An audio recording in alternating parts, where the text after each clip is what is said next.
Sure, as always, appreciate you guys joining us. Tremendous opportunity in front of us this week as we welcome Michigan, Coach Moore and his team here to the Shell this Saturday. As I told our players yesterday, the next 2 weeks we're in what I call a play-on situation where for us to play on, this first game is a really important game because it gives us a chance to extend our season. And so to extend our season into December, which is a needed opportunity for a team like ours. We need everyone on our roster to play for the guys next to them. We got a senior group that I have a lot of respect for that made the decision to come here. Some of them 5 years ago, like Ethan Goff. Some of them 4 years ago, but like Punch and Octavian. And these guys have poured their hearts out for the Maryland football program through good and bad. And I also want to acknowledge a few other things that are going on Saturday. Obviously, it's a military appreciation game, which is something that's big for us around in this area. The impact that the military has had in this area. As someone who's worked at military academies, it's something that's really important, especially knowing and seeing the guys that I had a chance to coach that are now out leading our military. I think Sean Merriman and A.J. Francis, two guys I had the opportunity to coach, are doing their give-backs this weekend. I think Sean, who's done his coat drive, and to know Sean's story, which I do because I recruited him here, and know about the fire and how he was unable to, their house caught on fire because they didn't have heat. And the coat drive is something that he's done a long time around here. And then A.J., obviously, with the community food drive that he has done here for the last few years, shows the impact that these guys feel that this program has had on them for them to come and repeatedly give back the way they have. And then obviously the senior recognition, which for me is always really important because I do what I do because of these kids. And it's a bit smaller group this year because of the landscape we're in.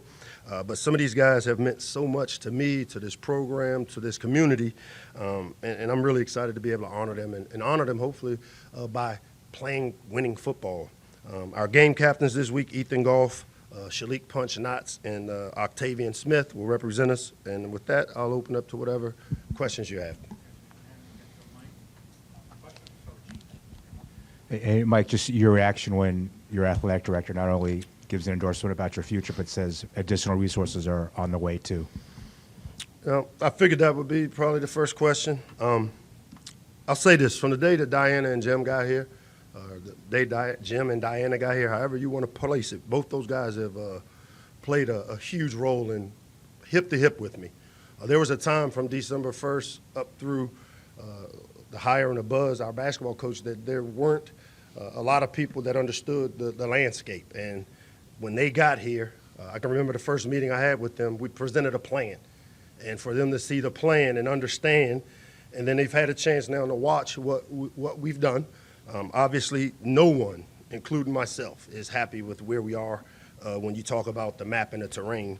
But from the day they got here, they've supported every part of it, and they understand what winning looks like. I mean, Jim coming off of winning a baseball championship with the Braves, Diana and her time at Ohio State obviously understand what it takes, and winning has a cost. Very rarely do you see me stand up here in front of you guys and complain about whether the resources were enough or not enough, because I'm always going to make do with what I have, and that's what we've done. We've given it our best. But to have two people now that are going to stand with me, hip to hip, give me the resources I need to build this program, I've had a total commitment to this area for a long time. I was asked last week why. I spent 37 years in this business doing what I do, and AJ and Sean are a reflection of it. I spent 17 seasons on this campus. Not very many people know the ins and outs of this campus like I have. And to have two people now that share the same special vision that I have, while also seeing the foundation of what we have when we didn't have all the resources that we needed, I'm excited. I see a light at the end of the tunnel. So really glad about the support, opportunity to stay here, committed to an area that I believed in because I'm from here. How much does that commitment now allow you just to focus all on the on-field stuff and not the distractions that may come with the job? It's always been about the kids for me. I mean, the only time it bothers me is when it bothers them. And I can't protect them from social media. I can't protect them from the things that are being said about the program. But anybody that walks through Jones Hill House knows, one, there ain't a coach in college that feels safe Safe ain't a word that's in my vocabulary. I've never felt safe in my life, all right? I've always been committed, and that's the word that's in my vocabulary. I've been committed to the DMV area. I've been committed to football here on this campus. I've been committed to doing good work with kids and this community, and that's what I'm going to do. Hey, Coach. Jim Smith said in his letter that, like Gene said, there's going to be a significant amount of resources coming into this program, not only next year but beyond. So I just want to ask, can you expand on that to where? I'm not going to do that now. That's for Jim to talk about, Michael. Good question. I don't get up here and talk about what we have and don't have. I've told you, we've been resourced to go to bowl games. But winning has a cost, and if you want to win big, obviously there's examples all throughout the country of commitments that have been made. Not saying that I haven't had enough resources, because what's enough? I know this. The only question I've ever asked was, put me in the middle. When he asked me what I need, I said, put me in the middle. And if you put me in the middle, I think if you look at the type of roster we've put together over the years, don't always have the depth, don't always have the ability with the injuries that we face but with the added resources, I think you'll see those things. Why hasn't that investment level matching occurred already here in College Park and when Damon was AD here? It's not for me to discuss. That's above my pay grade to discuss. I know what I've been given from the time I got here. I know what I walked into. I've always chose hard. You know, I had a cushy job down in Tuscaloosa, but I like this place. I love this place, and it was important for me to come back and do my part to help put a foundation together that allows Maryland football to have a chance to compete at the highest level. And then off-topic question, I'm working on a story about Zahir and Sydney's bond through their faith, and I want to ask you, whether it's Christian, Muslim, how do you see faith kind of shaping your players' daily routines and habits in the locker room? That's a good question, because, you know, I don't know if you know, I have had a tremendous transformation in how I've handled things, and a lot of it is because of my faith. And with my Christian faith that I have respect for all faiths. We build the whole character of a kid. We want them to be the best academics, the best football, and the best person, and faith plays a big role in that, and it's a big part of my program. Hi, Coach. Now that you kind of got that reassurance and doubling down from this staff here, has that trickled down to the locker room and you guys are able to focus and keep that noise out and focus on these next couple games? You know, I think the best thing is, so I've always messaged honestly, authentically, you know, contrary to what some people think. I don't believe in getting up here and BSing y'all. I kind of tell you how I feel. And I message through my leadership council. I have a group of kids on my team or players on my team that represent the demographics of our team. And we had a meeting on Sunday, and I knew that meeting was happening before the game on Saturday. You know, I met with Jim. We meet weekly. Diana's at most of the practices, so they see firsthand the work that we're doing behind the scenes that you guys aren't always privy to. And I think because of that, they have an understanding that what the future looks like, and they also know, I mean, they get to see the background of the resources and what we have and haven't had. I don't get up here and complain about resources. I just know this, winning has a cost, and they understand that. I've presented a plan for what it takes to win here at Maryland, and they're behind me and behind that plan. Thank you. Mike, Michigan's ground game second best in the Big Ten, despite whoever they've got back. There are multiple injuries to their backs this season. What makes that running game so special? It's up front. I mean, you know, their head coach is a former O-line guy.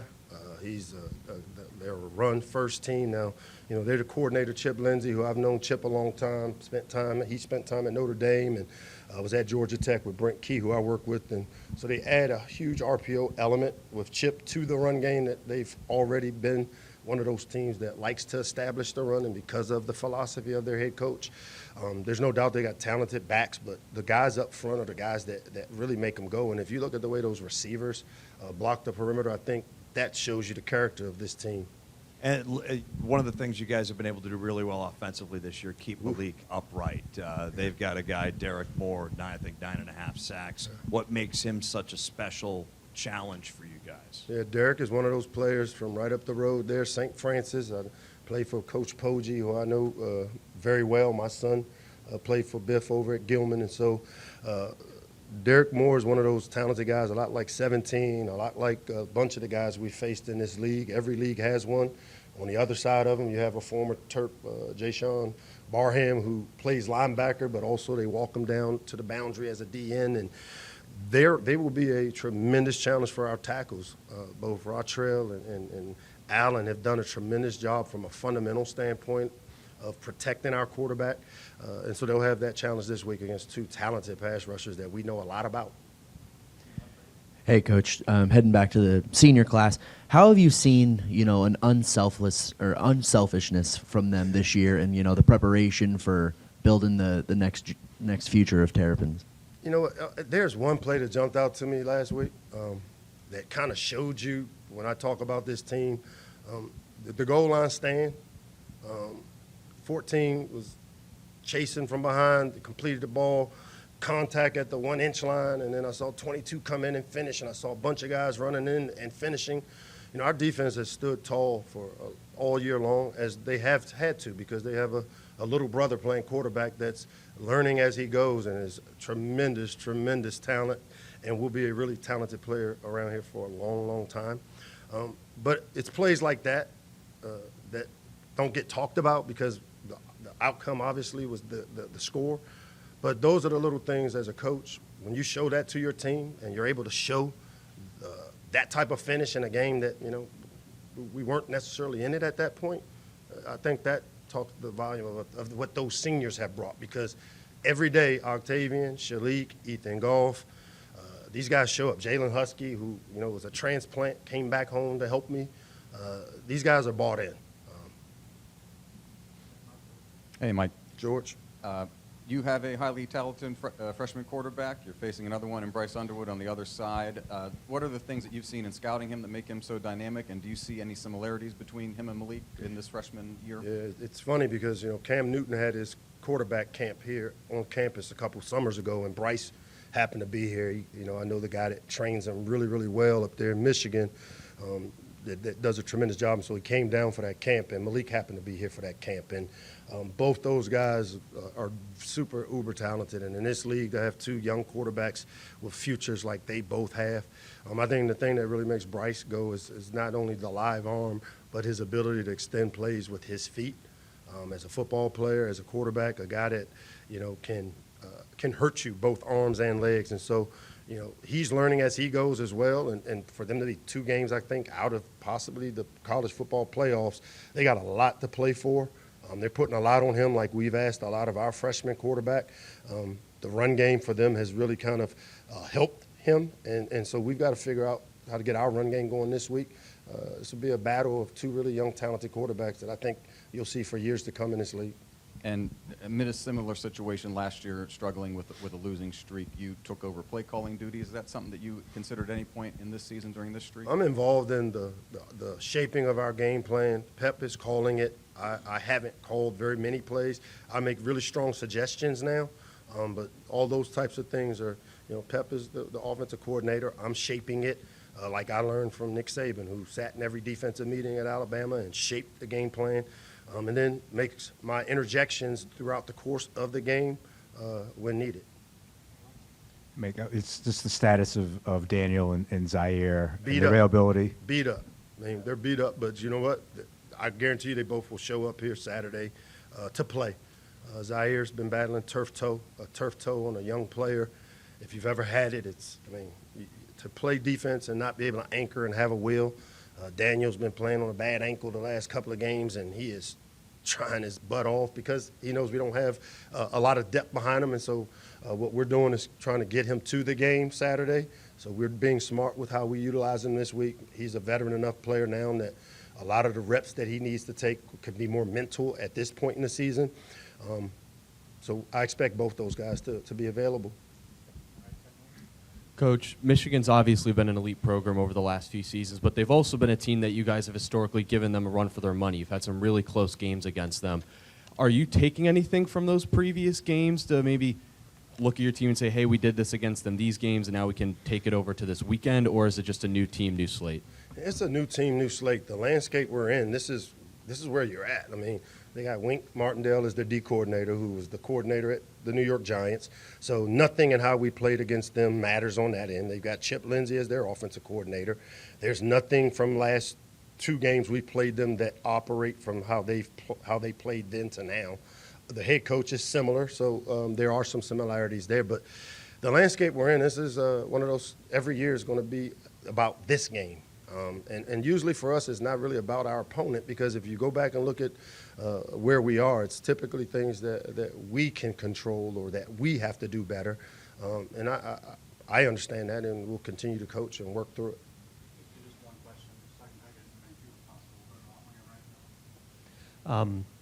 Coach, you mentioned their running game a little bit. They've had some injuries in the backfield, but still seems like, year in, year out, their running game is very effective. Like, what is the challenge in stopping that? And I guess what do you see as sort of the key to the consistency they've had in that department through the years? You know what? I thought last week we did a really good job through 3 quarters, and this is where the complementariness of how we got to play on offense to help our defense.